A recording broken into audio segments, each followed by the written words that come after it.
nós vamos ter esses 2 primeiros estudos introdutórios sobre teologia das religiões e a questão da possibilidade de salvação de pessoas de outras religiões, quais são as posições cristãs sobre o assunto, e depois a gente vai descer para cada uma das principais religiões, indo desde hinduísmo, passando por islamismo, judaísmo, chegando em seitas cristãs e outras formas de cristianismo. Portanto, sem mais delongas, se é a primeira vez que você está vindo aqui, a gente tem uma exposição de mais ou menos 1 hora, 1h20, e depois a gente abre para perguntas. Todas as nossas reuniões e textos com que a gente se baseia vão estar na nossa página do Facebook ou no nosso blog. A gente também está começando agora um canal no YouTube e vai gravar as reuniões e disponibilizar para todo mundo. Então hoje a gente vai começar falando sobre teorias da religião e uma teologia cristã das religiões, e eu queria, antes de começar, pedir para o Davi fazer uma oração para a gente.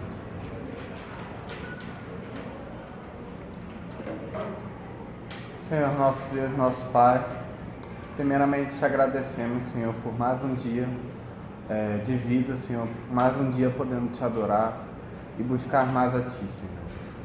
Oramos, Senhor, para que essa reunião possa ocorrer de acordo com a Sua vontade, Senhor, que o Senhor possa nos abençoar o preletor Guilherme, Senhor, com Sua sabedoria, e que o Senhor possa estar nos guiando, Senhor, por mais um semestre, e que possamos fazer Tua vontade, Senhor. Te agradecemos em nome de Jesus, amém. Então, a gente vai começar com teoria da religião e teologia da religião. Antes da gente entrar no assunto propriamente dito, fica bem claro que isso aqui é um tópico particularmente desconhecido para a gente, embora seja algo muito presente na nossa vida, ainda mais num mundo globalizado e com pluralismo religioso. À primeira vista, com o advento da pós-modernidade, pode parecer qualquer tipo de teoria mais abrangente, mais compreensiva, qualquer teologia da religião, encontrar algum tipo de essência da religião seria descartado de antemão. Ora, cada religião deve ser entendida nos seus próprios termos, ou, alguns são até mais agressivos, todas as religiões ensinam basicamente a mesma coisa, então é claro que a gente não precisa de um estudo mais pormenorizado sobre elas. Vale dizer que sempre que a pessoa faz essa alegação de que toda religião ensina a mesma coisa, que ela realmente quer dizer que você não precisa de religião para cumprir as maiores vantagens que ela pode trazer. Então, se toda religião ensina alguma forma genérica de amor, você pode ser amoroso sem ser religioso, portanto a religião não é realmente necessária no mundo de hoje. Essa então parece ser a conclusão mais natural que a gente teria conversando hoje com as pessoas na rua. Só que isso realmente não responde às nossas perguntas. Naturalmente, nós temos uma compreensão no nosso senso comum de que existe uma esfera da vida muito especial, chamada por nós de religião. As pessoas ultimamente tentam substituir algum tipo de religião institucionalizada por uma espiritualidade exclusivamente privada, mas mesmo assim, um dos argumentos que a gente vai ver aqui é que essas formas mais privativas de espiritualidade, menos existencialistas, na verdade, são apenas uma forma de religião um pouco mais diluída e sincrética. Antes da gente começar, a gente podia dar várias definições da religião, e a gente vai ver que existem várias definições que foram sendo propostas ao longo da história, mas eu vou colocar aqui 2 definições que, por mais que expressamente cristãs, por dizer assim, com pressupostos expressamente teístas, eu penso que podem, de fato, contribuir para a gente compreender o que é religião. Então, uma é de um chamado Flavian Barton, que ele descreve o seguinte como sendo a religião. Religião é um sistema de ideias e práticas que inclui como seus 3 eixos centrais um aspecto doutrinário, um aspecto doxológico e um aspecto existencial. Ou seja, você vai ter sempre uma reflexão sobre aquilo ali, ainda que precária e não sistematizada, um elemento doutrinário, algo que é ensinado intelectualmente, um elemento doxológico, ou seja, uma orientação de culto, e existencial / ético, que você vai ter as pessoas se organizando e orientando a vida delas por aquilo ali de alguma forma e tendo organizações sobre aquilo. Outra definição que a gente pode ter, e essa é um pouco mais abrangente, é de outro autor chamado Roy Clausen. E a gente vai usar bastante o material dele, porque ele escreveu um livro chamado O Mito da Neutralidade Religiosa, e esse livro, um dos argumentos dele é que até mesmo as teorias mais complexas e refinadas das ciências naturais têm um background religioso. E o argumento disso é que, independentemente da maneira como você define a religião, a melhor definição sempre irá incluir também alguns pressupostos que os estudiosos trazem para essas disciplinas. Então, no segundo capítulo, ele já define religião como o seguinte: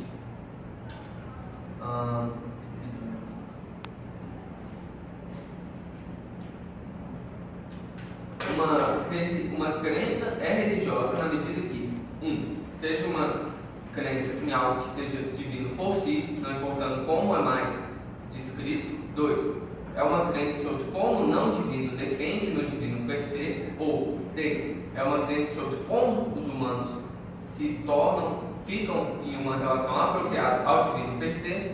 4, onde o centro essencial da atividade per se é ter o status de uma realidade incondicionalmente independente. Então, o que ele coloca como central, muitas vezes a gente fala, religião é você crer em Deus ou alguma forma de Deus, mas a gente vai ver que, principalmente as religiões orientais, não se encaixam nem um pouco nessa definição simplista.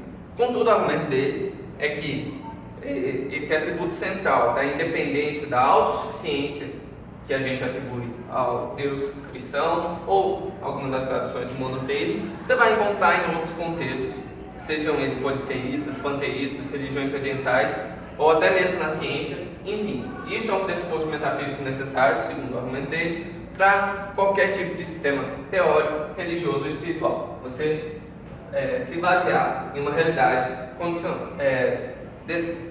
descrita como ultimamente incondicionada.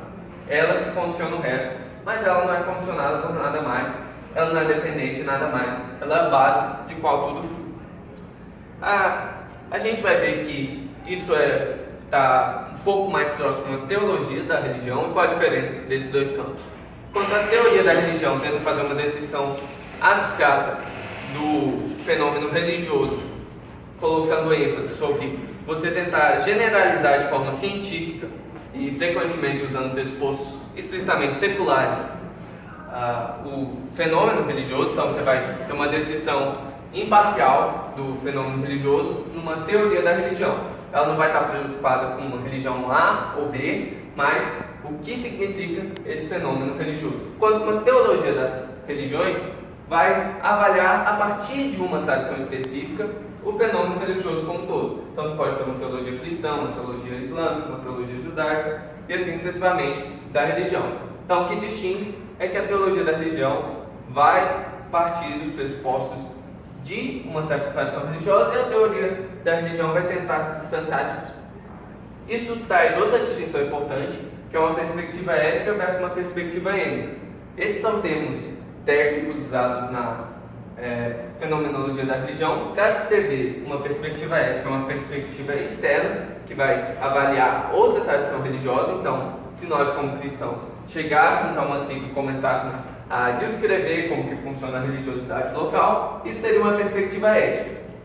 Enquanto uma perspectiva êtica seria se o próprio pajé ou o próprio sacerdote local ou um praticante qualquer da religião descrever essa religião a partir de uma perspectiva interior daquela tradição.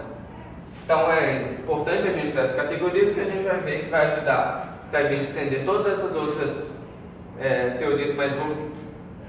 Quando nós tínhamos por mais que o cristianismo tenha surgido inicialmente num contexto extremamente de pluralismo religioso, como a gente vai ver quando for passar para a perspectiva mais bíblica, dos textos bíblicos sobre o assunto. Assim que o cristianismo tomou conta do ocidente europeu, a cristandade, tendo essa unificação, não teve muitas reflexões sobre o fenômeno da religião em si.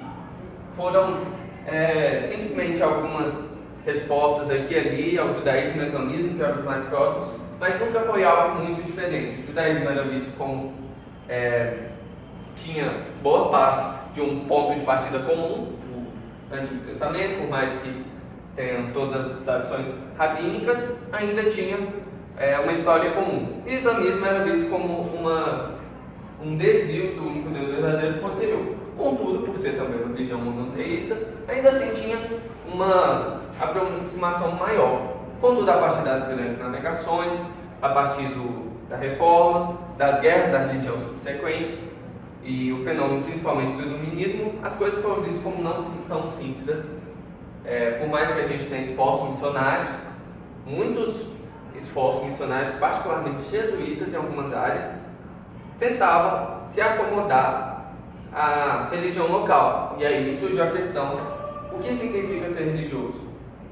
Também surgiu a questão sobre a salvação das pessoas que nunca tinham ouvido o Evangelho antes, só que isso a gente vai deixar para a próxima exposição. O que nos interessa aqui é qual foi o produto teórico desse encontro. E o iluminismo respondeu postulando uma religião natural, que, diferente dessas religiões reveladas nas guerras entre católicos e protestantes, só produziam divisão e especulações aparentemente de doutrinas secundárias. O essencial dessa religião natural iluminista era: olha, tem um Deus que criou as coisas, ele colocou o universo para funcionar com leis naturais fixas, e ele também colocou algumas leis morais universais para todo mundo se comportar segundo os ditames da sua consciência.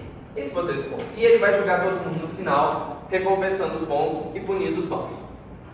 Isso foi progressivamente se diluindo mais, até que deu em uma forma de agnosticismo ou ateísmo, mas esse esforço de procurar uma religião natural, acima de revelações e particularidades do cristianismo, foi uma tentativa primária de uma teoria da religião. Depois, procurando um esforço menos filosófico e mais científico, vamos dizer assim, de descrever o fenômeno religioso com uma teoria abrangente, a gente tem os esforços primordiais desses dois autores aqui, Tylor e Fraser. Inclusive, Tylor é um dos fundadores da ciência da religião moderna. Ele, claro que a gente ia ter que discutir um pouco sobre liberalismo teológico e tudo mais, como que a partir do liberalismo teológico, a religião que antes era vista baseada na revelação de Deus objetivamente, passou a ser visto num contexto muito mais experimental, subjetivo, principalmente de Schleiermacher, ou num contexto subjetivo ainda mais predominantemente moral, como com Kant. Mas o estudo científico da religião e uma teoria que realmente levasse em conta a diversidade religiosa, estudasse concretamente outras religiões, a gente começa com Tylor e Fraser, no século XIX. A teoria deles, inclusive, tem uma influência muito grande nos estudos liberais sobre o Antigo Testamento. Tem dois pressupostos: uniformidade psíquica da raça humana e evolucionismo intelectual. Eles estavam ali na efervescência das ideias darwinistas, embora, se eu não me engano, Fraser fosse mais lamarckiano, mas mesmo assim eles tinham essa ideia disseminada na época, como na filosofia de Hegel, de o evolucionismo, que você vai partir não apenas em questões biológicas, mas também em questão de civilização, em questão cultural, do mais simples para o mais complexo. E já que o monoteísmo, por estar ali na civilização mais completa do mundo, mais alta do mundo, a europeia, ele seria o auge dessa cadeia evolutiva. Claro que alguns, como Kant e outros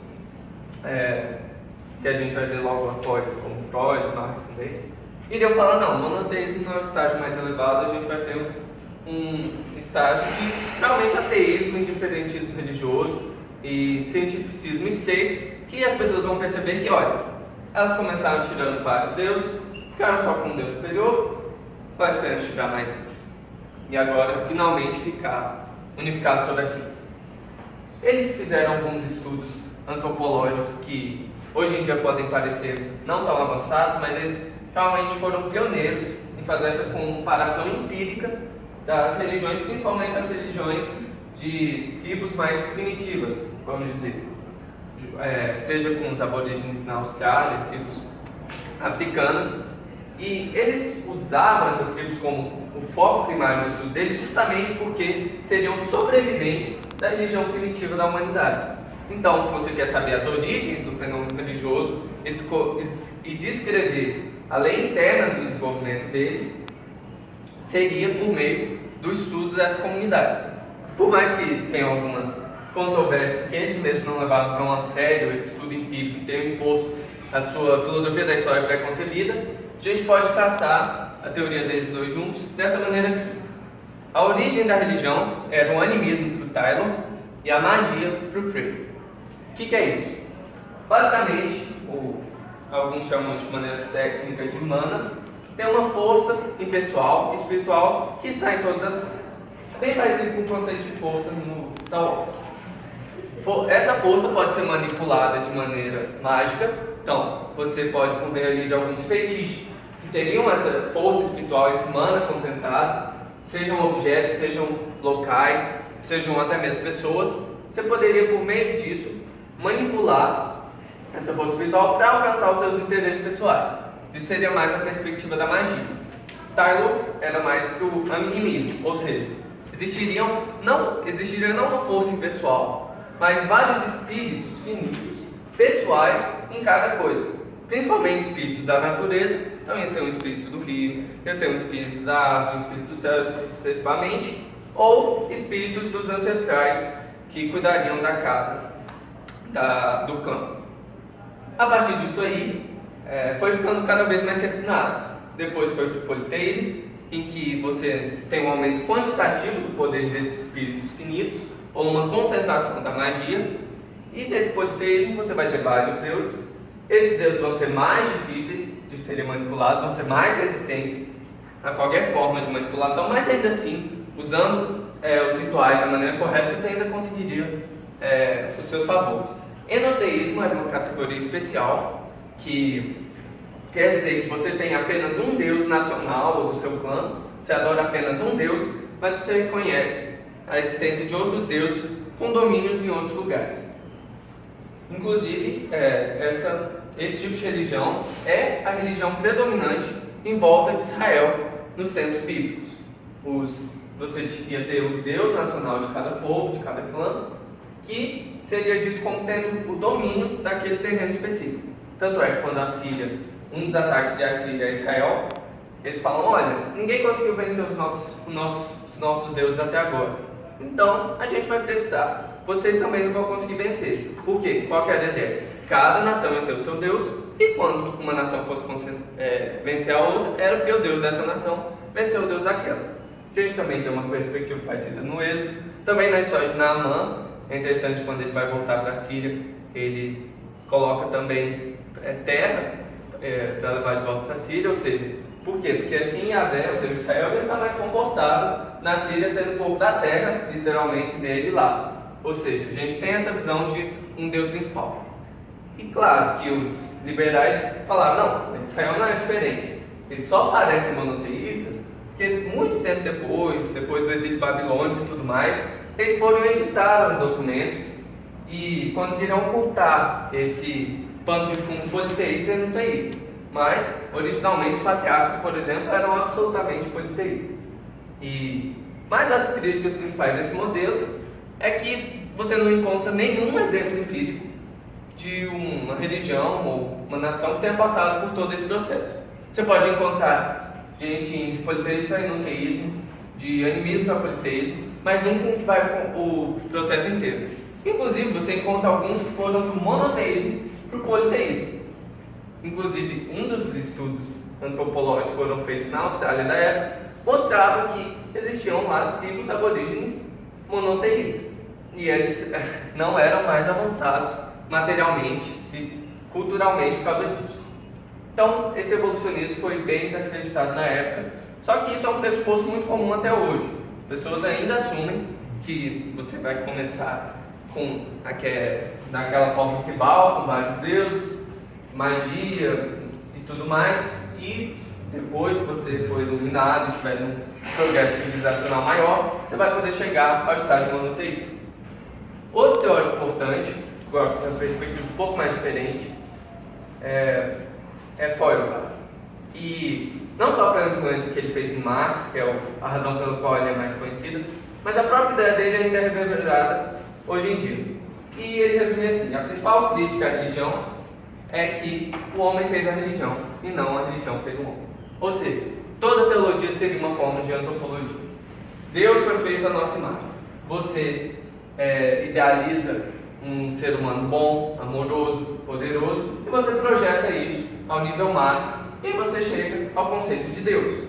Mas isso seria uma mera invenção humana.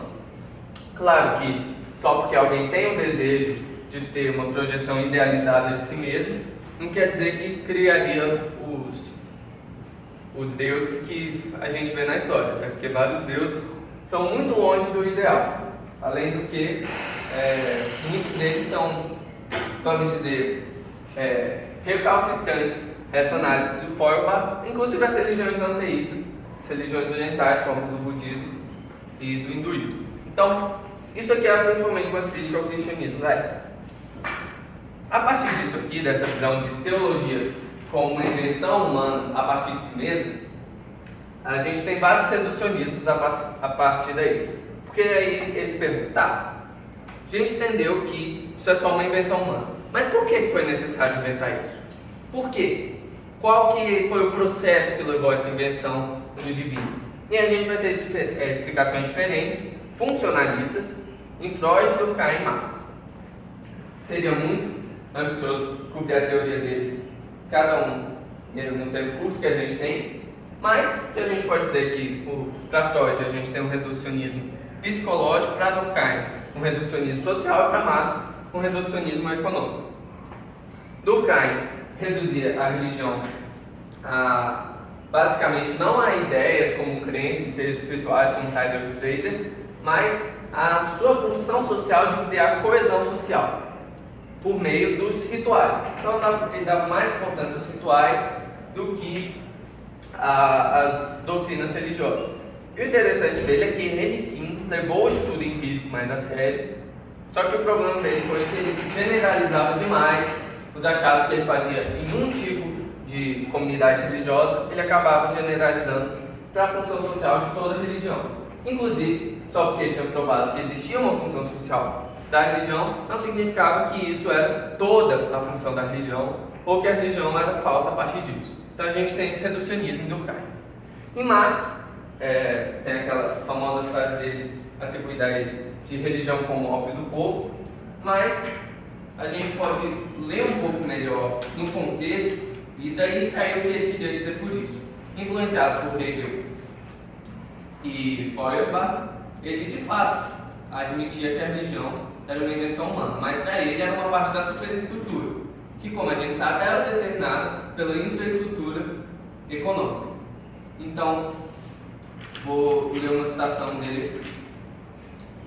O estresse religioso é ao mesmo tempo uma expressão do estresse real e o protesto contra o estresse real. Religião é o suspiro da criatura oprimida, o coração de um mundo sem coração, assim como o espírito de uma situação sem espírito. É o ópio do povo.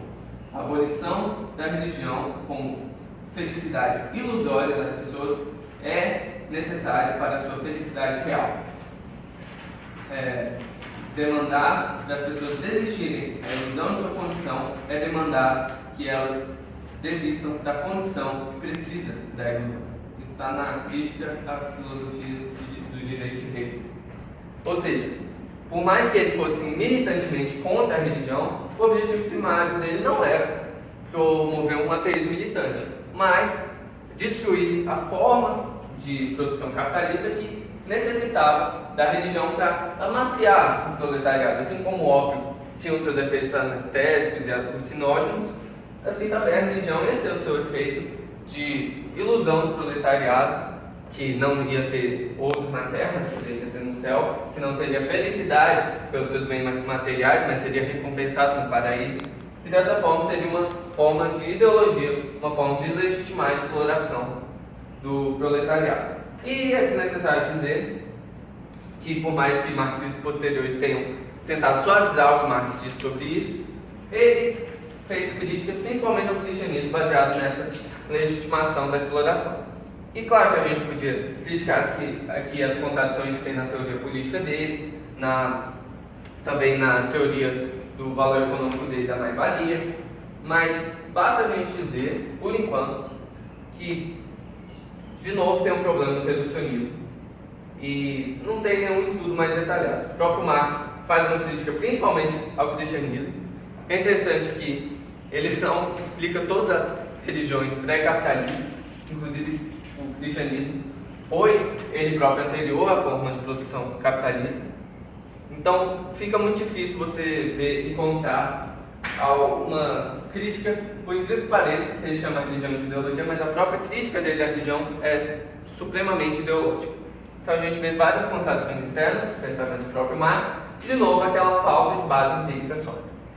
Freud tentaria mudar isso, e Freud, de novo, é um personagem muito complexo, os irmãos da psicologia aí podem me ajudar se eu falar besteira, mas normalmente se fala que ele fez de Deus uma projeção de uma figura paternal. E de fato, ele fez expressando o desejo do inconsciente, mas você achar que isso era algo bom, Freud não pensa assim. Você achar que algo ser a projeção de uma figura paternal é bom, não é.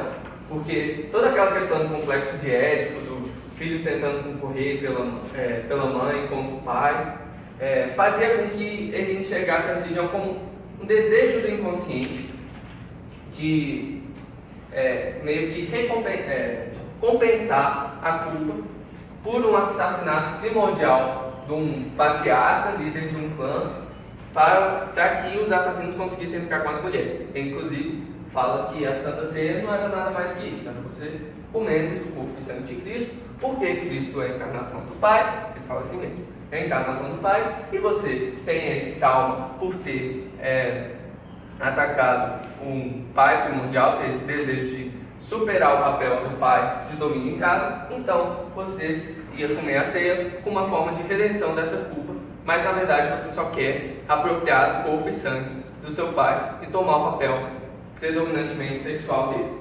E ele tem vários livros, inclusive No Futuro de uma Ilusão, diferente de Durkheim, Freud, Marx compartilha isso também, e a religião não como uma forma necessária de organização social, mas era um mal a ser, que pertencia à infância da humanidade, que deveria ser, que iria desaparecer. Era apenas mais uma forma de ilusão que deveria se desmanchar.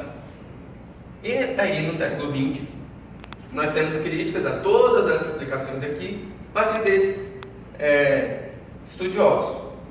Weber, claramente, um pouco anterior e, de certa forma, influenciou todos os outros, mostrando que as relações entre infra e superestrutura que a gente vê em Marx, ou as explicações mais reducionistas de Freud e Durkheim, não iriam funcionar no mundo concreto, e por isso que ele fazia uma comparação civilizacional extensa.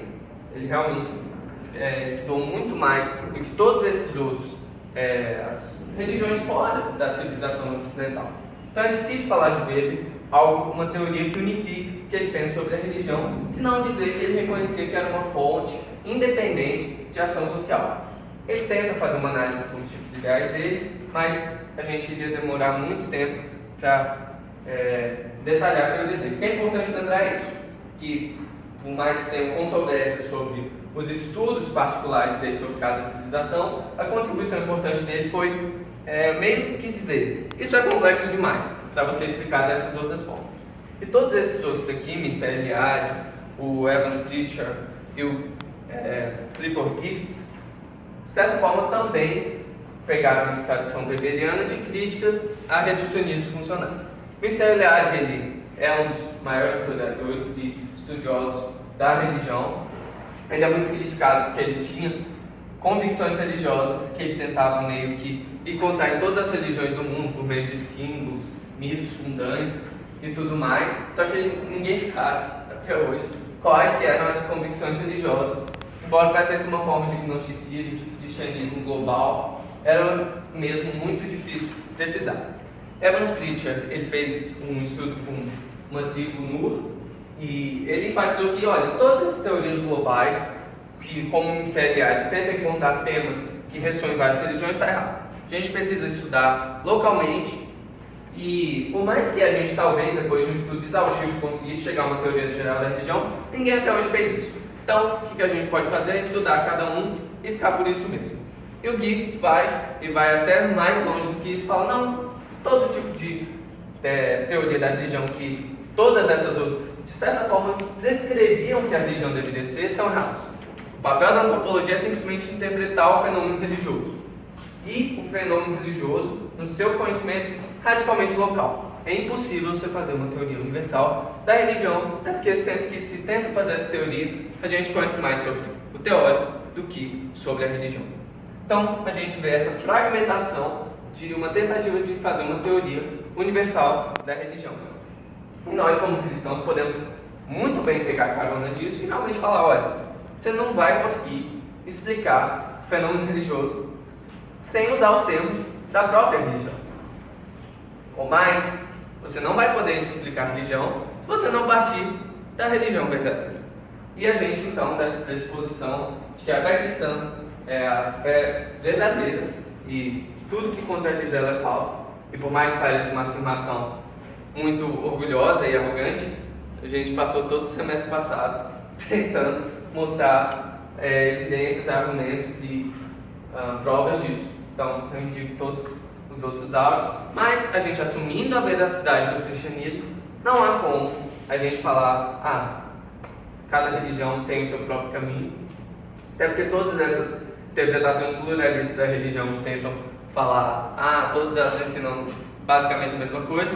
Esses teóricos aqui também servem para aniquilar esses temas pretensamente universais, ministeriais diferentes, mas até ele, mostrando que, olha, se você pega um cristão e um budista, as cosmovisões deles são radicalmente diferentes.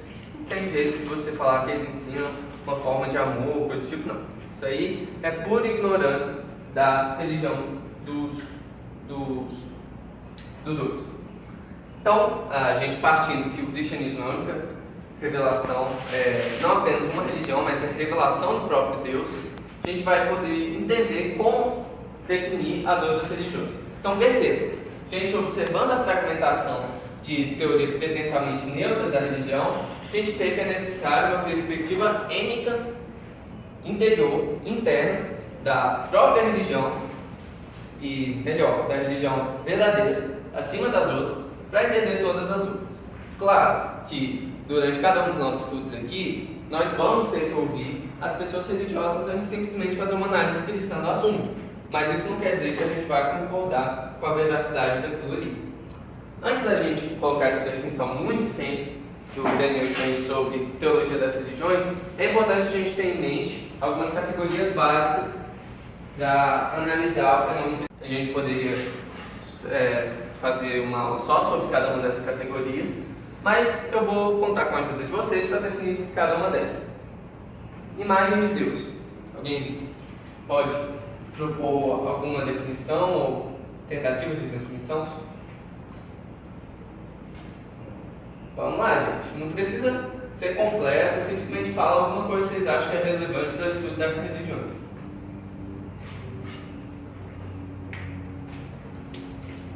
Gente, pode ler a Bíblia também, sabe? Assim, eu não preciso falar sobre a imagem de Deus. Olha aí. No caso conceitual, seria imagem e semelhança de Deus, para poder isso conseguir observar se tem algo parecido das religiões? Não, é simplesmente a gente entender primeiro o que é que o cristianismo quer dizer com imagem de Deus. Depois, isso. Então, define a imagem de Deus que a gente usa. Amor, ira, justiça, soberania. Isso. Só que alguns desses atributos são comunicáveis, são os atributos que ele colocou na sua criação, especificamente no homem, que foi feita a imagem de Deus, como a personalidade, alguns atributos que nós apresentamos, que Deus também tem. E outros atributos, como a maioria desses que você falou, são incomunicáveis. Nós não somos soberanos, nós não Exatamente. Sou eu. Isso. E tá, legal. Isso é realmente verdade, está incluso no conceito de imagem de Deus, mas tem outra coisa que eu também queria que vocês lembrassem, que logo depois que Deus fala, façamos o homem a nossa imagem e semelhança, para que ele faz isso? Ele no texto de Gênesis. Qual que é o propósito imediato disso? O que acontece logo depois? Domínio sobre a terra, domínio sobre toda a criação de Deus. A imagem de Deus, então, não é apenas o ser humano refletindo a Deus, mas dominando como vice-regente de Deus sobre a criação. Por que isso é relevante para a teologia das religiões? Isso quer dizer que não existe alguém que não seja religioso, no sentido de se relacionar com Deus. Porque todo ser humano foi feito à imagem de Deus, todo ser humano é incuravelmente teorreferente, incuravelmente religioso, e todo mundo precisa e se relaciona com Deus de alguma forma. Se isso é um relacionamento positivo ou não, é outra história. Mas todo ser humano se relaciona com Deus e reflete a Deus de alguma forma, seja positiva, seja negativamente. Isso é importante porque a nossa definição, então, a nossa avaliação das religiões sempre vai identificar anseios profundos, que no texto a gente viu que ele chama do o quê. Sempre vai ter anseios profundos, perguntas profundas, presentes em todas as religiões, que diagnosticam a condição humana e falam, olha, a gente precisa de algo maior, a gente precisa de algo mais. E isso vem da imagem de Deus. Revelação geral especial. Esses são essenciais também da questão das religiões. Alguém poderia definir? O ser humano criado por Deus, ele não teria como conhecer um Deus que está fora da própria criação, a não ser que esse Deus de alguma forma comunicasse os seus atributos e informasse aquele homem quem ele é. Deus faz isso de duas formas principais. Uma pela revelação geral, que são todas as coisas que Deus criou. É como se a impressão digital de Deus estivesse no universo. Ele fez um universo que é ordenado, nós podemos compreender que Deus é ordenado. Ele fez um universo que é enorme, nós podemos compreender que Deus é enorme.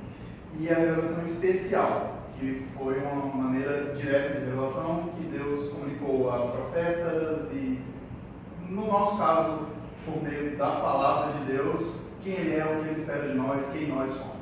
Exatamente. Esse povo da CBA nem sabe brincar.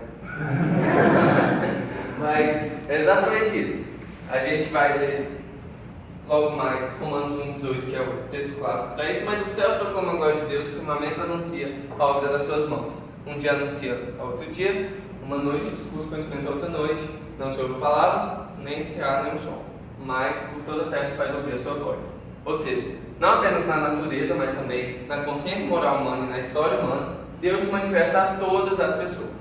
Então não apenas as pessoas são feitas à imagem de Deus, mas por onde quer que elas vão, por onde quer que elas falem, o que quer que elas façam, elas vivem com o conhecimento de Deus sendo proclamado, jogado, bombardeado na cabeça delas. Contudo, a gente precisa de uma revelação especial para interpretar a revelação geral depois da queda.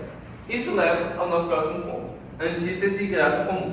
Para a gente mais rápido, graça comum seria basicamente Deus restringindo os efeitos do pecado depois da queda para manter justamente algumas noções de verdade, alguns momentos de verdade e até mesmo alguma virtude num ser humano totalmente depravado. E antítese seria aquela oposição desde Gênesis 3,15 entre a semente da mulher e a semente da serpente.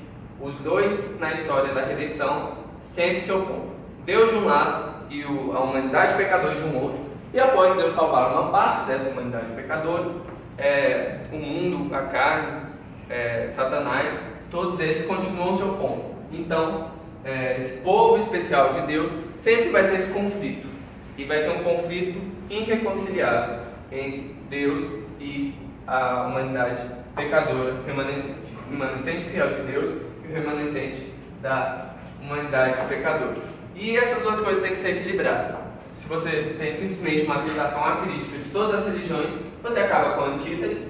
E se você simplesmente condena todas as religiões como simplesmente pessoas que vão para o inferno como totalmente estúpidas, você acaba com a graça comum. Tudo isso que a gente colocou aqui está num panorama de criação, queda e redenção. Deus criou o homem à sua imagem, criou a natureza revelando a si próprio e continuou mantendo essa criação pela graça comum. Mas com a queda, nossa imagem foi distorcida, a gente precisa de uma revelação especial para entender e não ficar simplesmente na condenação, e nós estamos em conflito com Deus. Porém, a redenção reverte esse quadro por meio de uma revelação especial, curando os efeitos do pecado na nossa mente e a gente se reconciliando com Deus por meio de Jesus Cristo. E é justamente a particularidade de Jesus ser o único caminho para Deus. Ninguém vem a mim, ninguém vem ao Pai senão por mim. Não existe outro nome pelo qual importa que os seres humanos sejam salvos, senão o nome de Jesus Cristo. João 14,6, Atos 4,12, Romanos 10, a fé vem pelo ouvir pela palavra de Cristo. Todos esses textos mostram que Jesus Cristo é o único Salvador. Ele é o único mediador entre Deus e homens, como 1 Timóteo 2,4. E é interessante que fala aí não um princípio de Cristo, não uma ideia de Cristo, não o amor, algo genérico assim, mas Paulo fala em 1 Timóteo 2,5. O homem Cristo Jesus, ou seja, é aquele homem particular, não é simplesmente uma ideia, uma abstração, é a própria pessoa de Cristo, ele particularmente que é o Salvador. Então, a gente pode finalmente definir o que seriam as religiões não cristãs de uma perspectiva cristã.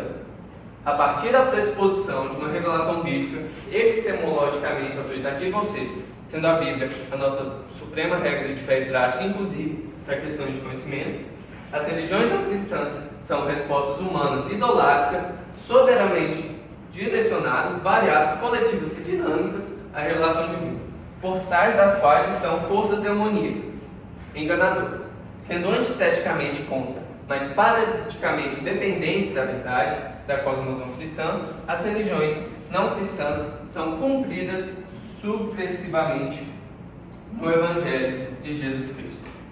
Ou seja, essa definição é bem exaustiva, mas o autor Daniel Strange, inclusive o texto dele está lá na nossa página, que é o resumo que ele tem de um livro muito maior, muito bom, recomendo bastante, Teologia das Religiões, porque a rocha deles não é como a nossa rocha, o nome do livro. Então, isso aqui mostra uma definição cristã do fenômeno religioso não cristão.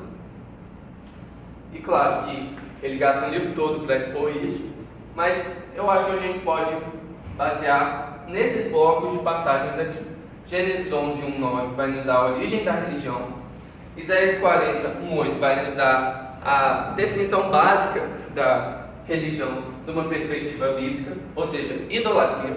Idolatria, isso não há como negar, gente. Você pega o Antigo Testamento, você pega o Novo Testamento, a maneira como eles descrevem o outro religioso é muito óbvio. Claro que você vai ter alguns episódios isolados, o povo vai tentar argumentar usando o Melquisedeque aqui, pegar alguma forma de nome genérico de Deus, Elohim usado aqui, ali, pegar um exemplo de um Cornélio e tudo mais, para tentar argumentar, mas isso tudo são apenas exceções que provam a regra, porque são tão poucas comparado com a massa de material bíblico que fala de idolatria, que são realmente casos isolados que a gente tem que analisar concretamente, mas a gente vai fazer uma teologia das religiões baseada neles. Então vamos lá. Falo sobre idolatria. Atos 17, 16, 33 é o texto fundamental aqui, que vai ser aquele que vai mostrar como o próprio apóstolo Paulo, encontrando com pagãos, tinha essa perspectiva de um cumprimento subversivo, ou seja, que os anseios verdadeiros da busca por Deus do ser humano são cumpridos, mas subversivamente, porque essa busca está num caminho totalmente errado, totalmente idólatra. Ou seja, você tem esse elemento positivo de cumprimento de anseios, mas você também tem um confronto inevitável à idolatria. Cumprimento subversivo, isso é essencial. Romanos 1, 18, 32, então, coroa todo esse processo, que é um dos textos mais explorados da Bíblia e que ainda tem a se explorar, mostrando a psicologia da religião humana. Então, nesse texto aqui, eu espero a gente provar essa definição. Antes da gente ir para os textos, a gente analisar eles à guisa de conclusão, eu queria colocar aqui 4 categorias que ele coloca, que a gente não vai poder analisar muito, mas eu espero que fique claro a partir dos textos. Revelação imagética, ele chama, são aquelas ideias inatas sobre Deus, aquele senso acerca de Deus que vem da imagem de Deus, por isso imagética. Então, se o ser humano foi feito à imagem de Deus, algum tipo de verdade nas religiões não cristãs uma dessas fontes é a revelação imagética. Outra fonte da verdade de religiões não cristãs é a revelação remanescente, que a gente vai ver mais em Gênesis 11, mas a ideia é basicamente que a gente teria um tipo de monoteísmo original, ou seja, existiria um Criador e esse Criador deveria ser adorado e obedecido. E inicialmente as religiões tinham essa perspectiva. Claro, se você for um criacionista mais rígido, você vai falar, claro, Adão e Eva estão ensinando os filhos deles, isso foi se distorcendo, mas a gente ainda tem umas tradições que mantêm a religião legítima de Adão e Eva. Mas tem um antropólogo chamado Wilhelm Schmidt que fez um estudo assumindo a perspectiva mais evolucionista do final do século XIX e começo do XX, argumentando que mesmo assim, se você pegasse as evidências, você ia ter um monoteísmo original, uma teologia primitiva cristã, em vez de um politeísmo adoidado. Revelação influente é influência histórica do cristianismo e outras religiões. Então, no judaísmo, a gente pode falar de revelação influente, no islamismo, algumas formas de hinduísmo e budismo foram influenciadas pelo cristianismo. Essa é outra fonte da verdade em religiões não cristãs. E outra fonte, por incrível que pareça, é a revelação demoníaca. E, claro que parece um pouco forte a gente falar de demônios por trás de outras religiões, pode parecer que a gente está falando que todo mundo é possuído e tudo mais, mas o objetivo disso é simplesmente ser fiel ao registro bíblico. Se a gente fosse ali em 1 Coríntios 10, por exemplo, Paulo fala que os sacrifícios que os pagãos faziam nos tempos deles eram sacrifícios a demônios. A gente vê várias vezes no Antigo Testamento, algumas vezes, diga-se de passagem, o próprio Deus mandando um espírito enganador a certa nação, a certo rei, mas é inegável que na Bíblia você tem esse pano de fundo demoníaco de anjos caídos trabalhando no fenômeno religioso humano, mostrando que não é uma invenção meramente humana. Então, essa parte aqui, eu sei que é mais polêmica, um pouco mais chocante, principalmente nos dias de hoje, mas eu diria também que a gente não pode especular muito sobre isso. A gente tem que reconhecer, se a gente não quiser falar que o apóstolo Paulo estava errado, e outras passagens no Antigo Testamento também, que existem forças demoníacas enganadoras por trás das outras religiões. Isso até explica alguns supostos milagres, experiências religiosas arrebatadoras que a gente teria nessas outras religiões. Mas isso mostra que há um fator sobrenatural. Isso é interessante, porque isso não descarta todas as outras religiões como uma invenção meramente humana, como a gente viu nesses outros teólogos. A gente pode falar, não, eles têm certo contato com o espiritual. Agora, se é um contato saudável, acho que não. Então, eu queria que cada pessoa abrisse um desses textos aqui para a gente terminar agora mostrando a base bíblica dessa teologia das religiões. Então, uma pessoa abre em Gênesis 11, de 1 a 9, outra em Isaías 40, de 1 a 8. Eu mesmo vou ler o Atos, e outra pessoa abre em Romanos 1, 18.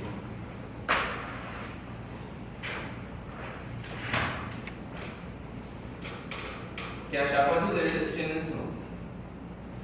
E era toda a terra de uma mesma língua e de uma mesma fala. E aconteceu que, partindo eles do Oriente, acharam um vale na terra de Siná, e habitaram ali. E disseram uns aos outros: Eia, façamos tijolos de que vem. E foi-lhes o tijolo por pedra e o betume por cal.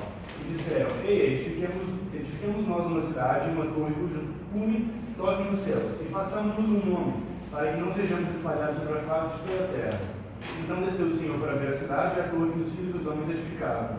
E o Senhor disse: Eis que o povo é um, e todos têm a mesma língua. E isto é o que começam a fazer. E agora não haverá restrição para tudo que eles intentarem fazer. Eia, desçamos e confundamos ali a sua língua, para que não entendam uma língua do outro. Assim o Senhor os espalhou dali sobre a face de toda a terra, e cessaram de edificar a cidade. Por isso o Senhor chamou o seu nome Babel, porquanto ali confundiu o Senhor a língua de toda a terra, e ali os espalhou o Senhor sobre a face de toda a terra. Ou seja, nesse texto aí, e isso é uma exegese, vamos dizer, um pouco mais original desse autor, né, diferente no livro dele, mas eu achei o argumento dele bem consistente, achei interessante compartilhar com vocês. Ele usando extensivamente comentários e material do hebraico e análise de documentos da época, ele argumenta que no relato da Torre de Babel, essas línguas não seriam meramente, as diferentes línguas não seriam meramente linguísticas, teria um pano de fundo religioso, confessional, por trás do termo hebraico, ou melhor, do contexto ali que esse termo é usado. Então, isso não iria descrever apenas o pluralismo étnico, social, mas a origem do pluralismo religioso. Qual o motivo? O motivo é que, como a gente viu, o ser humano tentando, pelos seus próprios esforços, voltar à habitação celestial de Deus, já que ele tinha sido expulso do Éden, voltar pelos seus próprios esforços, mas pela sua própria glória, fazendo que o seu nome fosse exaltado em toda a terra. Então, em vez do ser humano se espalhar e multiplicar e encher a terra, como ele tinha sido ordenado no mandato criacional, ele se junta e, em vez de obedecer a Deus, tenta substituir o próprio Deus, chegando até o palácio do próprio Deus, a habitação do próprio Deus. E aí Deus vai e divide esse esforço humano, que é muito interessante, que isso foi particularmente iluminador para mim, que eu percebi que o pluralismo religioso, de certa forma, é uma condenação do próprio Deus sobre a raça humana, mas também tem uma bênção de Deus nisso. Como assim? Isso aí mostra que Deus separou o ser humano, fez com que existissem várias tradições religiosas falsas. Por quê? Para que o ser humano não pudesse se unificar para fazer um mal ainda maior, um mal idólatra ainda maior contra Deus.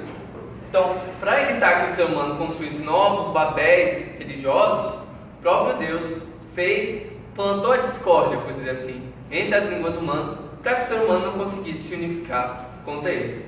Então, às vezes a gente se pergunta, então, por que a gente não pode fazer tudo simplesmente cristão para não cristão?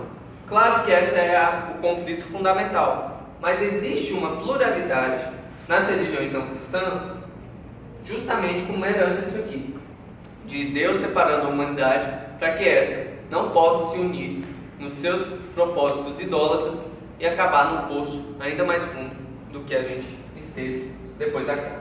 Vamos lá, Isaías 40, de 1 a 1.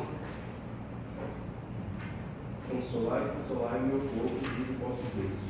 Falai benignamente em Jerusalém e bradai que já a sua milícia é acabada, que a sua iniquidade está estriada e que já recebeu em dobro da mão do Senhor, por todos os seus pecados. Eis a voz que clama, preparai no deserto o caminho do Senhor, endireitai no ermo uma estrada para o nosso Deus. Todo vale será levantado e será abatido todo monte e todo roteiro, e o terreno acidentado será nivelado, e o que é escabroso aplanado. A glória do Senhor se revelará, e toda a carne juntamente haverá, pois a boca do Senhor diz. Uma voz diz, clama, respondi eu, e de clamar, toda a carne é erva, e toda a sua beleza como a flor do campo. Seca-se a erva e murcha a flor, soprando nelas o hálito do Senhor. Na verdade, o povo é erva. Seca-se a erva e murcha a flor, mas a palavra de nosso Deus subsiste eternamente. Então, nesse texto a gente tem aqueles textos clássicos da segunda parte de Isaías, que a gente lê repetidamente, focado no Novo Testamento. E eu coloquei esse texto porque a gente poderia ler do capítulo 40 até o 45, que Deus fala praticamente só sobre idolatria. Isso aí mostra a base que o próprio Deus coloca. Ele é o único Deus, a glória dele é que vai se manifestar não só a tribos de Israel, ao local, mas a glória dele se estende por toda a terra, e a palavra dele é o fundamento para a gente receber essa glória, por assim dizer. Isso coloca os fundamentos, explica os fundamentos que a gente colocou ali. Mas se a gente for citar outros versículos, eu vou dar alguns exemplos aqui, por exemplo, versículo 18. 18, 19. Com quem comparareis a Deus, ou que coisa semelhante confrontareis com ele? O artífice funde a imagem, ou liga Jacó de ouro, cadeia de prata forte para ela. O sacerdote idólatra escolhe madeira, que não se corrompe, e busca um artífice perito para assentar uma imagem esculpida, que não oscila. Acaso não sabeis? Porventura não ouvisse? Não vos tem sido anunciado desde o princípio? Ou não tentastes para o fundamento da terra? Ele é o que está assentado sobre a redondeza da terra, cujos moradores são como gafanhotos. É ele quem estende os céus como cortina e os desenrola como tenda para neles habitar. É ele quem reduz a nada os príncipes e torna em nulidade o juízo da terra. Então, a gente tem uma zombaria divina aqui, que enquanto os ídolos humanos, o próprio ser humano inventava e tinha que ter ali com todo cuidado, fazer, enfeitar, levar para o artífice. Tem até outro texto que fala que com a mesma madeira que ele fazia o ídolo, ele usava ali para queimar e fazer a comida dele. E ele vai, se curva e adora isso. enquanto que ele sabe, se ele olhar para a criação, se ele lembrar dos fundamentos da terra, que só há um Deus Criador. E a glória dele ele não vai compartilhar com ninguém. Então, Isaías 40 a 45, a gente poderia ficar, de novo, a exposição toda só neles, que expõe esse tema. Assim como vários outros textos do Antigo Testamento. Mas eu escolhi este de Isaías especialmente porque ele é um pano de fundo da teologia de Lucas. E a gente vai ver agora em Atos, se vocês quiserem acompanhar, eu vou ler em Atos 17, mas o conjunto que Lucas e Atos, o Evangelho de Lucas e Atos foram escritos, ambos por Lucas, provavelmente, e ambos com a mesma teologia, a mesma narrativa. E a teologia de Lucas é muito influenciada pelo tema de Isaías do Novo Êxodo, que é depois do exílio babilônico, o povo de Israel retornaria para a sua terra. E esse tema do Novo Êxodo incluía uma polêmica contra os ídolos. E, de novo, os versículos que a gente leu em Isaías 40 tem esse tema do Novo Êxodo, do povo de Deus ser consolado, de ser trazido de volta para a sua terra, de os caminhos serem aplainados, de a voz do Senhor ser ouvida novamente. Tem esse tema do Novo Êxodo e logo depois ele fala mal dos ídolos. Porque assim como o Êxodo teve uma condenação dos deuses do Egito, assim também no Novo Êxodo teve uma polêmica contra os ídolos. Então vamos lá para Atos 17, nosso penúltimo texto. Atos 17, a partir do versículo 16. Quando Paulo esperava em Atenas, seu espírito se revoltava em face da idolatria dominante na cidade. Então Paulo, meio que por acaso, entre aspas, foi para Atenas, mostrando que isso aqui é um texto importante.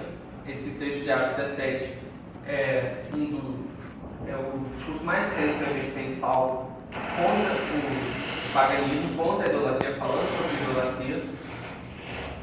E logo depois ele fala que a idolatria da cidade era o que dominava.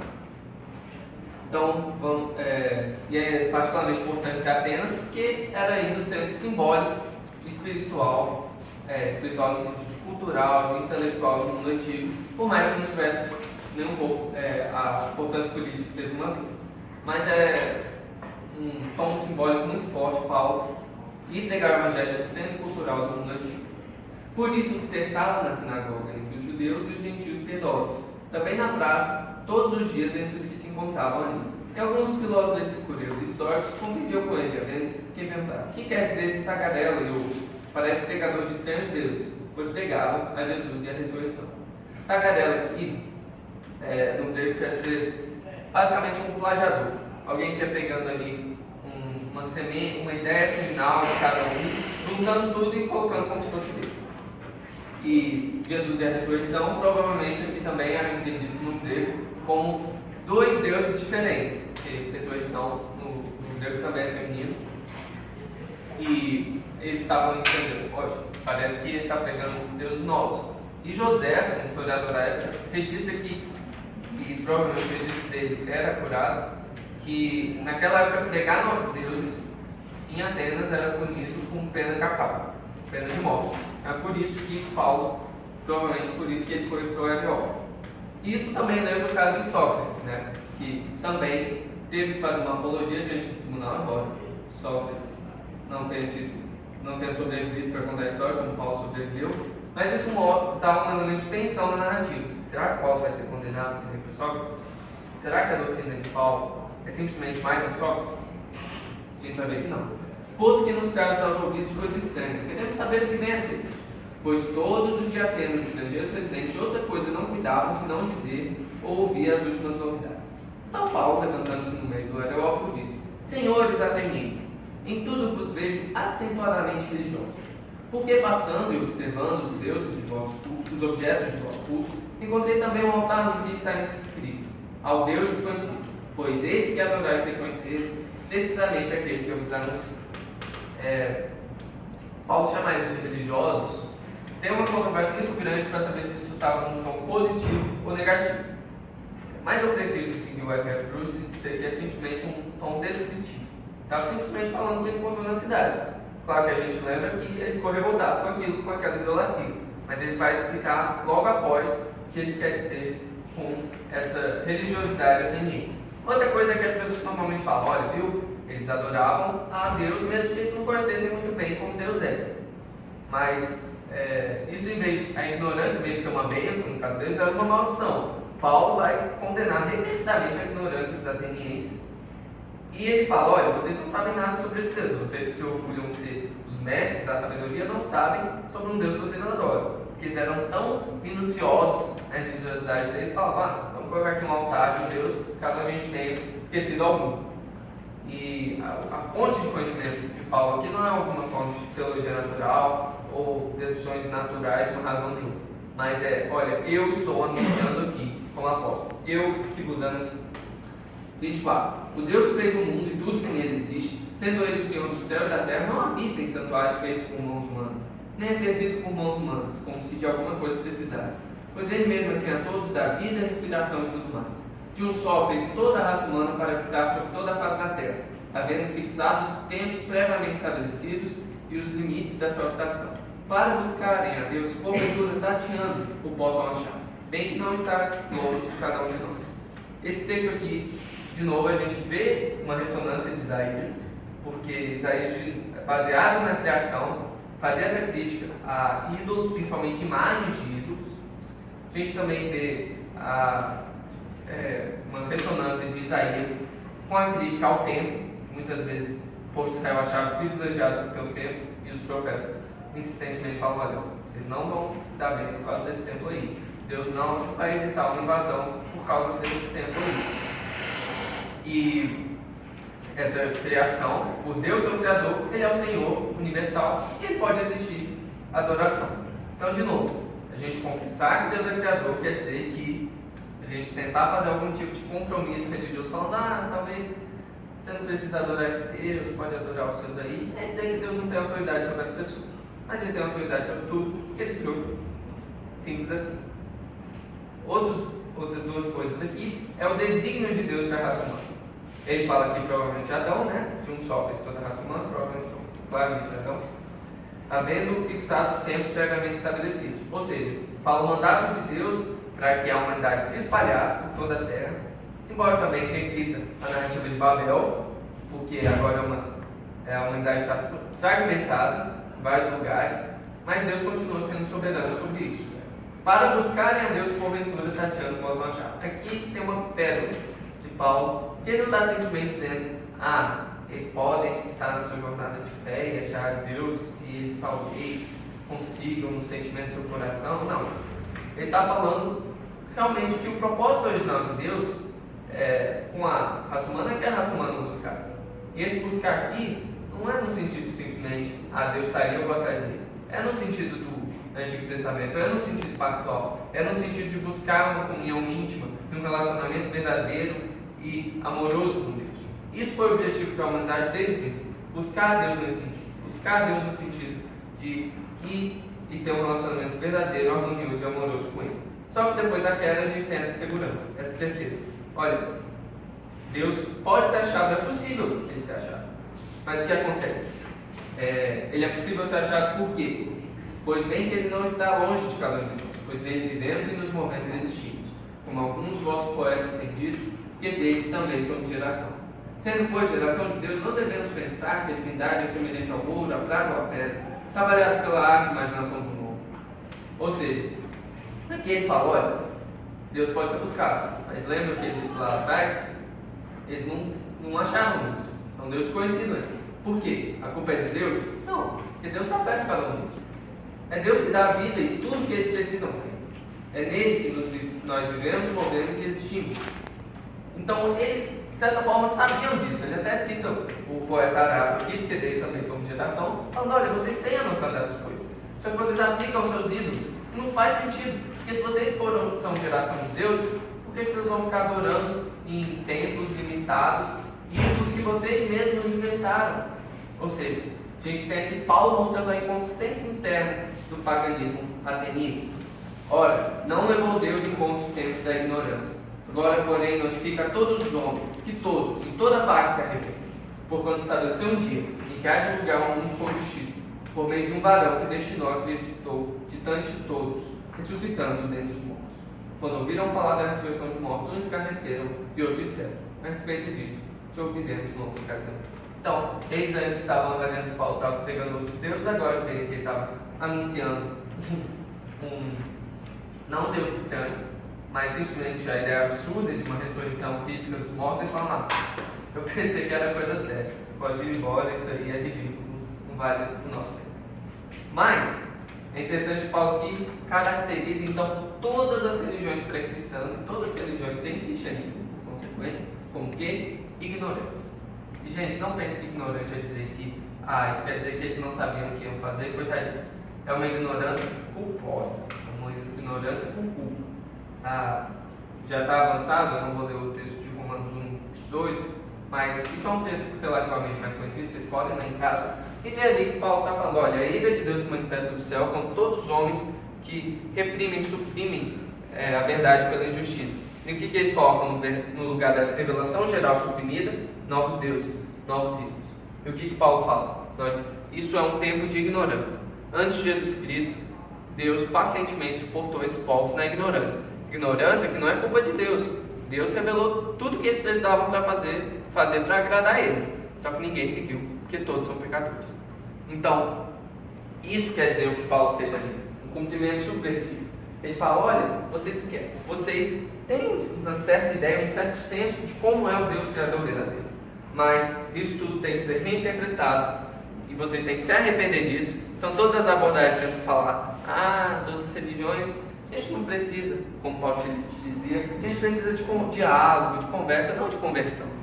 Não, para Paulo não é assim. É arrependimento, é uma ruptura radical, porque Deus, que profetizou em Isaías que iria julgar os ídolos, já começou o julgamento por meio de Jesus Cristo, ressuscitando ele dentre os mortos, falando, olha aí, todos os outros religiões que não admitem o meu filho vão ser julgados por ele no último dia.